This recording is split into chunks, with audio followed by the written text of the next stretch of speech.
ছোটবেলায় পড়া নিউটনের তৃতীয় গতিসূত্রটার কথা মনে পড়ে। প্রত্যেক ক্রিয়ার সমান এবং বিপরীত প্রতিক্রিয়া আছে। মোহাম্মদ ইউনেস হয়তো এই তৃতীয় গতিসূত্রটা ভুলতে বসেছিলেন। একের পর এক ষড়যন্ত্রমূলক প্রক্রিয়া তিনি ভারতবর্ষের বিপক্ষে চালিয়ে গেছেন লাগাতার। আজ সকালে একটি ভিডিও আমি বানিয়েছি, সেখানে আমি বলেছিলাম মোহাম্মদ ইউনেস এবার চাইছেন চিকেন স্নেকের কাছে একটি এয়ারপোর্ট তৈরি করতে, এবং সেই এয়ারপোর্ট চায়নার সহায়তায় তৈরি হবে এবং চায়না নাকি সেখানে পাকিস্তানের কিছু আনস্কিল্ড ওয়ার্কারকে ওই কাজে কিন্তু নিযুক্ত করবে। অর্থাৎ বার্তাটা স্পষ্ট, চিকেন স্নেককে অশান্ত করতে হবে। কোনো না কোনোভাবে ভারতবর্ষের পলিটিক্যাল এবং জিওগ্রাফিক্যাল ডিসঅ্যাডভান্টেজ শিলিগুড়ি করিডরকে কড়া প্রেশার দিতে হবে যেন ভারতবর্ষ চাপে থাকে। কিন্তু মোহাম্মদ ইউনেস এই সকল ষড়যন্ত্র করতে করতে বুঝতেই পারেননি আসলে বাংলাদেশের চালিকার যে চাবিকাঠি, সেই চাবিকাঠিটা এই মুহূর্তে ভারতের হাতেই আছে। একের পর এক ব্যবসা এবার যদি বাংলাদেশে বন্ধ হয়ে যায়, তাহলে সাধারণ মানুষ দায়ী করবেন কাকে? এক নম্বর নাম মোহাম্মদ ইউনেস। এর আগে ভারতবর্ষ কি করেছিল? এর আগে ভারতবর্ষ করিডোরটাকে বন্ধ করে দিয়েছিল।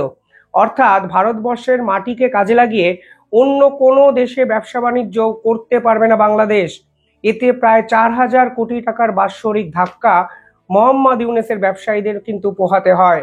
তবে এবার কোনো রাগঢাক না রেখে সরাসরি ভারতের সঙ্গেই ব্যবসা বাণিজ্য বন্ধ করতে শুরু করলো ভারত।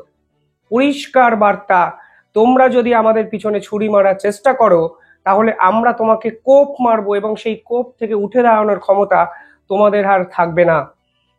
ভারত এবং কাশ্মীরের এই কাশ্মীরকে কেন্দ্র করে ভারত ও পাকিস্তানের যে জটিলতা তৈরি হয়েছিল, তারপরে আমি বারংবার একটা কথা বলছি যে ভারতের জিওপলিটিক্যাল পলিসিগুলোর কতটা পরিবর্তন হচ্ছে বোঝার চেষ্টা করুন। এর আগে তুরস্কর এগেনস্টে একাধিক গুরুত্বপূর্ণ পদক্ষেপ ভারত সরকার নিয়েছে, এবং এই বিষয়ে আজকে আরো একটি ডেভেলপমেন্ট এসছে, আমি একটি ভিডিও পরবর্তীকালে বানাচ্ছি।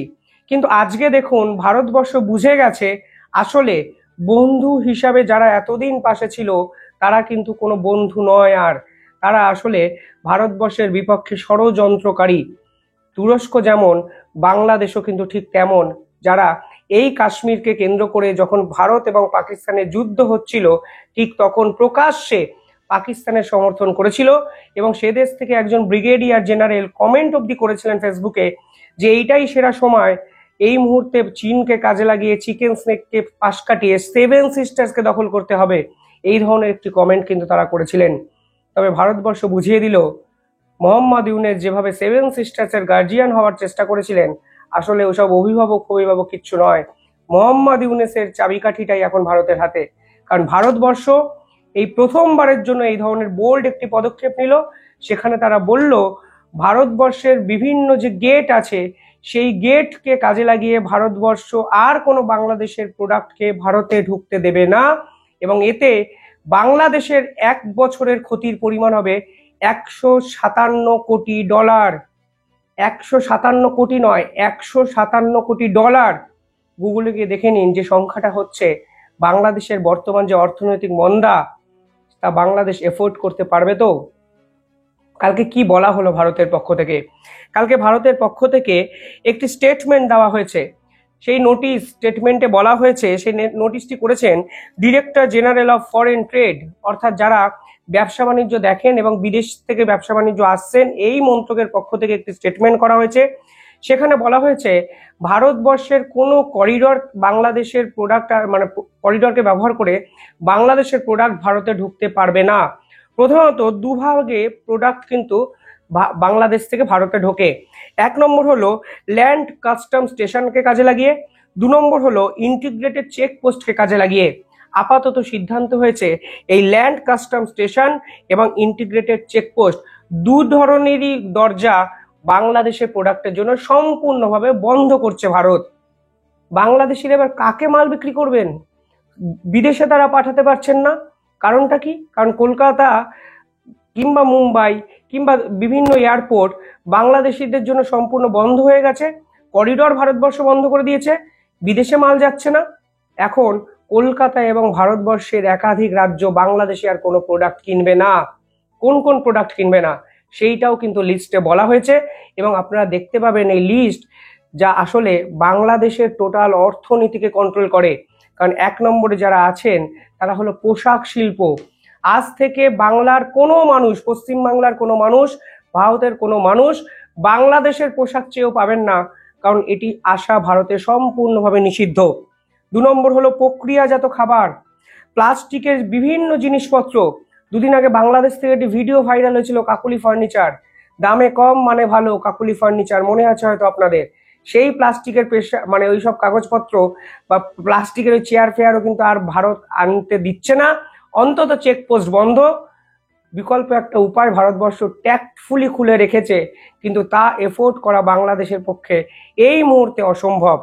4 নম্বর হলো কাঠের আসবাব, যত কাঠের আসবাব আছে, কাঠের জিনিসপত্র আছে, তা কিন্তু আর ভারতবর্ষে আসা যাবে না। পরিষ্কার নির্দেশ। রং, বাংলাদেশের রং অত্যন্ত কম দামের রং ভারতবর্ষ কিন্তু আর চাইছে না, চেকপোস্ট বন্ধ। এবার বাংলাদেশের ব্যবসায়ীরা কি করবেন? বাংলাদেশের ব্যবসায়ীরা চোখ বন্ধ করে যমুনার সামনে গিয়ে ধর্ণা দিন, চোখ বন্ধ করে মোহাম্মদ ইউনূসকে প্রশ্ন করুন যে এর জন্য দায়ী কে, কারা ভারত এবং বাংলাদেশের সম্পর্কটাকে খারাপ করলো, কারা দিনের পর দিন পাকিস্তানের সঙ্গে নোংরা ষড়যন্ত্র করে ভারতকে অশান্ত করার চেষ্টা করছে, কারা 7 সিস্টার্স এর গার্জিয়ান হতে গেছে, কারা 7 সিস্টার্স এর কাছে চীনকে ডেকে আনছে, কারা এয়ারপোর্ট তৈরি করে ভারতবর্ষকে কড়া থ্রেট করার চেষ্টা করছে। দেখুন, জিওপলিটিক্যালি এবং জিওগ্রাফিক্যালি আপনারা যদি বলেন, মাঝে মধ্যে দাদাগিরি করার চেষ্টা করতেই পারেন আপনারা, কিন্তু এই দাদাগিরি করতে করতে আপনাদের মাথায় রাখতে হবে আপনাদের সুতোটা ঠিক কোথায় বাঁধা আছে। যেখানে একটা দেশের সঙ্গে আপনার 5,000 কোটি টাকার ব্যবসা বাৎসরিক, আপনি সেই দেশের সঙ্গে সংঘর্ষে জড়ালেন। পাকিস্তানের সঙ্গে কত টাকার ব্যবসা করেন আপনি? পাকিস্তান আপনাকে অস্ত্র ছাড়ার কি দিয়েছে? শেখ হাসিনার আমলে বাংলাদেশের জিডিপি ইতিহাসে সর্বোচ্চ জায়গায় গেছিল। অক্সফোর্ড ইউনিভার্সিটিতে এ বিষয়ে বিভিন্ন জার্নাল লেখা আছে, যারা দেখেননি বাংলাদেশের মানুষরা তারা গিয়ে একটু পড়াশোনা করবেন। যদি আপনারা না বলেন, আমি পরের দিন দেখাবো যে অক্সফোর্ড ইউনিভার্সিটি জার্নালে শেখ হাসিনার সময় ওই জিডিপি কিভাবে বেড়েছে তা নিয়ে রিসার্চ পেপার কি বলেছে। প্রথম পয়েন্টটি ছিল ভারতের সঙ্গে ভালো সম্পর্ক। আপনার দেশে যা জিনিস তৈরি হচ্ছে তার 70% জিনিস যদি ভারতীয়রা কিনে নেয়, তাহলে আপনার জায়গাটা, ইকোনমিক্যাল জায়গা, এটা সিকিউর জোনে চলে যায়। এমনকি ভারতবর্ষের করিডোরকে ব্যবহার করে আপনারা স্পেন, আপনারা ইতালি, আপনারা ইউএস, ইউকে সমস্ত জায়গায় জিনিসপত্র দিতে পারতেন। এই দুটো সুবিধাই ভারতবর্ষ এবার আপনার জন্য বন্ধ করে দিল। আর 7 সিস্টার্সকে হুমকি দিচ্ছেন। কালকে ভারতবর্ষ এমন এক মেগা প্রজেক্ট ঘোষণা করে দিয়েছে, 7 সিস্টার্সের স্বপ্ন তারপরেও আপনাদের কিন্তু পূরণ হবে না। আমি এই পরের ভিডিওতেও সেই প্রজেক্ট সম্পর্কে বিস্তারিত আলোচনা করব।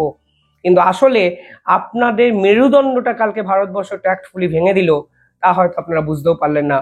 যদি ছাত্র নেতারা শুধুমাত্র রাজনৈতিক অভিসন্ধির জন্য যমুনার সামনে ধর্ণা দিতে পারে, তাহলে বাংলাদেশের সাধারণ মানুষ, ব্যবসায়ীদের উচিত অবিলম্বে মোহাম্মদ ইউনূসের পদত্যাগ চেয়ে যমুনার সামনে ধর্ণা দেওয়া। কারণ আজকে শুধু মোহাম্মদ ইউনূসের স্বার্থান্বেষী এই রকমের পদক্ষেপের ফলে ভারতবর্ষ বাংলাদেশের উপরে সাম্প্রতিককালে সব থেকে বড় ধামাকাটা দিল এবং এই ধরনের গুরুত্বপূর্ণ পদক্ষেপ নিল। 2023 এবং 24 সালে এই দুই দেশের মধ্যে ব্যবসা বাণিজ্য হয়েছিল, মানে বাংলাদেশের প্রোডাক্ট শুধু এসেছিল $157 কোটি, এবং শুধু তাই নয়, দুই দেশের মধ্যে ব্যবসা বাণিজ্য হয়েছিল $700 বিলিয়ন। $700 বিলিয়ন, আপনারা বুঝতে পারছেন বিষয়টা কি? এবং এই $700 বিলিয়ন মধ্যে 93% হলো বাংলাদেশের পোশাক, রেডিমেড গার্মেন্টস। অর্থাৎ সব ক্ষেত্রে বাংলাদেশ আজকে যেভাবে বিপদে পড়ছে, পরিষ্কার বোঝা যাচ্ছে এ থেকে উত্তরণের পথ মোহাম্মদ ইউনূস দেখাতে পারবেন না। যতগুলো বর্ডার চেকপোস্ট আছে, যেমন আসাম, ওয়েস্ট বেঙ্গল, ত্রিপুরা, মেঘালয়, মিজোরাম, সমস্ত চেকপোস্ট বন্ধ। ইন্টিগ্রেটেড চেকপোস্টের পাশাপাশি ল্যান্ড কাস্টম যে স্টেশন আছে সেগুলো বন্ধ। শুধু খোলা আছে দুটো পোর্ট, কলকাতার শ্যামাপ্রসাদ পোর্ট এবং নভাসেবা পোর্ট, এটা হলো মুম্বাইয়ের। এই দুটো পোর্টে বাংলাদেশের মালপত্র আসতে পারে, কিন্তু পোর্ট দিয়ে জিনিসপত্র পাঠানোর জন্য যে পয়সা বাংলাদেশের দরকার, সেই পয়সা বাংলাদেশের ব্যবসায়ীরা যদি খরচ করে, তাহলে জিনিসপত্রের কস্ট অনেকটা বেড়ে যায়। তখন সাধারণ মানুষ ভারতীয় পোশাকই কিনবে। তখন আর বাংলাদেশের মানুষের যে বানানো তৈরি দ্রব্য, যার প্রধান এফেক্টিভিটিটা হলো কস্ট কাটিং, কস্ট কম অনেক, তা কিন্তু আর থাকবে না। ফলে ট্যাক্টফুলি দুটো বন্দর খোলা, বন্দর দিয়ে মালপত্র পাঠাতে পারেন, কিন্তু যে টাকা আপনাদের বাংলাদেশে যে মুদ্রা ছিল 20 টাকায় ধরুন একটা জামা, সেটা ভারতীয়দের এখানে বাজারে পোর্ট দিয়ে পাঠাতে যদি 50 টাকা হয়ে যায়, তাহলে ভারতীয়রা 30 টাকা দিয়ে কম দামের ভারতীয় প্রোডাক্টটি কিনবে। সব মিলিয়ে মোহাম্মদ ইউনূসের যে আসল মেরুদণ্ড অর্থনীতি, সেই অর্থনীতিটা সম্পূর্ণভাবে ভেঙে দিল ভারত। এবং এর জন্য একমাত্র দায়ী মোহাম্মদ ইউনূস। এবং পরিষ্কারভাবে বোঝা যাচ্ছে মোহাম্মদ ইউনূসকে যে বার্তা ভারত দিল, তা থেকে মোহাম্মদ ইউনূসকে টেনে তোলার ক্ষমতা চীন এবং পাকিস্তানের নেই। কারণ এই যে প্রয়োজনীয় দ্রব্য, তা তো ও দেশের মানুষরা কেনে না, ভারতীয়রা কিন্তু ভারতীয়রাই আপনাদের বাঁচাতো। এখন আপনারা বুঝতে পারবেন কোন ফাটা বাসে আপনাদের পাটা আটকেছে। কিভাবে দেখছেন এই পদক্ষেপ আপনারা কমেন্টে জানাবেন।